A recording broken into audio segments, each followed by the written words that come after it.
Hey, Hershey Free Church 8th grade students, this is Pastor Craig, and I want to make sure that you are not getting neglected or that your transition into high school is forgotten with all the stuff that's been going on. We were able to honor and do things for our senior class because that is a big deal, but it's also a big deal for you to transition from middle school into high school. And at Core, it's important to us to have that transition be smooth. And so Pastor Nick, Camden, and I work together really, really well to overlap and make sure that your experience heading into high school is as seamless as possible. So before I get to my words to you about you leaving middle school and going into high school, or you see that tear coming down my cheek, you're going to hear from Camden and Pastor Nick as they have some words for you. So listen to that right now.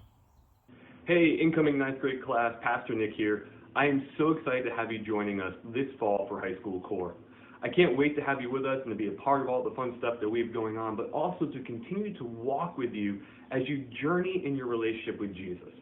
We're going to be having a blast together. We are not really sure what it's going to look like come the fall, but we are excited to have you with us, and I want you to know we are here for you. If you have any questions, you want to know what's happening, you can always reach out to me. You can get a hold of me on my social medias. You can hit me up on email. You can call my cell phone. I would love to be a part of what's going on in your life and to let you know that we will always be here for you, to love you, to walk with you, and to be for you as your youth leaders. Can't wait to see you guys soon. Hey, 8th grade. Just wanted to let you know that I'm bummed that we didn't get to finish out the school year like we normally would, but I'm super excited to have you in high school next year, so I look forward to August and when we can all be back together again. I hope you have a good summer. All right, so hope you enjoyed hearing from Pastor Nick and Camden on that. So guys, I cannot communicate how much I love you and I care for you.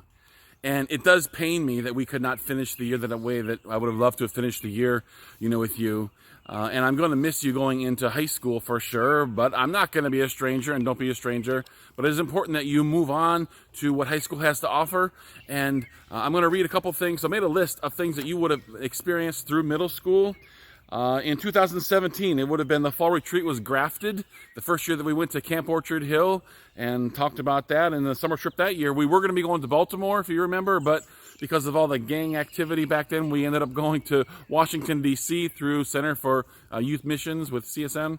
So that was 2017. And 2018, that was the year of our fall retreat of courage. Remember, we had the lion and the kitten with the black shirts and the brightly colored, design on that. And that summer's trip, we went to Camp Orchard Hill for their missions week, the first week that they tried that, and that has been going so well that they're doing 2 weeks now, and they will do that for the foreseeable future. And then through 2019, the fall retreat was the Ebenezer, where we stacked all the stones, and again at Camp Calvary for that. And just how much fun that was, what we had with Wayne and everything being with us. And the trip last summer, of course, was Niagara Falls, and hopefully you went to that. So I'm hoping that by mentioning those things, that it brings back a lot of memories to you of all the significant things that have happened as you've gone through core and middle school, and will continue into high school. But other things, so we, kickoff events, or at the very, very end of the year when we would do something where we go to the pool and have belly flop contests or creative jumps into the pool contests, Christmas parties with dressing up, and who can forget when some of the old guys dressed up as Stryper, that old Christian rock band, in the black and black and yellow, and were doing their thing. It was kind of awesome and embarrassing all at the same time. Pastor Craig, Pastor Nick getting pies in the face and things like that. Remember all the core fundraising brunches that we did to connect with families and people of our church? Those were cool. Core group nights, where you would do something together as a group, or when we had a community night to go to the gym or go to Get Air or one of those kind of places, and all that we did with that. We've had some family forums and Unite Youth events, and if you were on the Core Serve team, all the experiences you had through the Core Serve team, and the gym nights, and also like things like crepe nights and Wacky Waffle Wednesday. And these are all in addition to the normal stuff that we've done. So guys, I hope I'm mentioning these things. Again, it floods a bunch of memories back to you about the experiences that you've had, because from us in Core, it's been strategic to help you as you grow and mature and develop, and now you're going to be launched into high school. And so the words that I would want to leave you with would be the words that I have said, hopefully over and over again, to the point where you're kind of sick of it, and I'll often refer to it from the Department of Redundancy Department, because it is that important that I want you to know this stuff. And it has to do with, after salvation, your identity has been given to you. And your identity is as the image of God here on earth. Not in your sport, not in your music, not in how much money your family has or where you live or anything to do with that, because that will always change. but that your identity is the image of God here on earth. So that way you can live with confidence and joy and peace with God, no matter if people are with you or against you, whether it's your best day or your worst day. Your identity comes out of that relationship that you have with God through salvation that Jesus provides. And then the second part is, so now then your purpose and your value comes out of that. So your purpose is not soccer, it's not basketball, it's not music. Your purpose is to live out what God has for you. And so when you know your identity and you know your purpose as being sent by God, that can change everything you do with your life.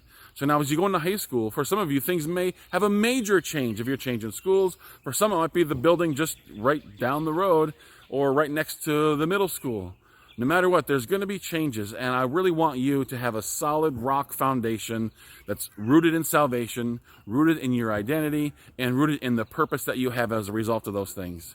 And so, guys, I love you, and I can't wait to be together. We're working for 8th grade exclusively to have an activity to do together when we're allowed to be able to plan these things, and also have the gift of the pen that I've given out for the past couple of years. We're representing that you being a tool in the hands of God as one of His to be released into the world. And so one of the metal pens that I've used that some people have seen, so expect to be getting one of those. We're just not sure when it will happen yet, but very, very soon. And so, guys, I'm hoping that this helps you. I can't say enough about the leaders that you've had over the course of the past couple of years, for John Cavell and Andy Koch and Michelle Jenks and Jody Kerman and others who have been in and out. And you can't forget, Joel George was involved a little bit. Jeff McElhaney was involved. Guys, there's a lot of people at our church who love you and support you, and you are never alone. You're always going to have people to support you. But now, as you get into high school, you got to get to know Pastor Nick. And yes, he is a little weird, but you're used to weird, and so that should be okay. Camda is the one that tries to keep the weirdness just barely the sane and insane level. So thank God for Camda and what she has done for Pastor Nick and I, who can be a little juvenile sometimes. But guys, we love you and I care for you. And I wish we were doing this in person, and I can't wait till we get to do some kind of activity. But until then, guys, we just love you and can't wait to see you launched into high school to be what God has designed you to be.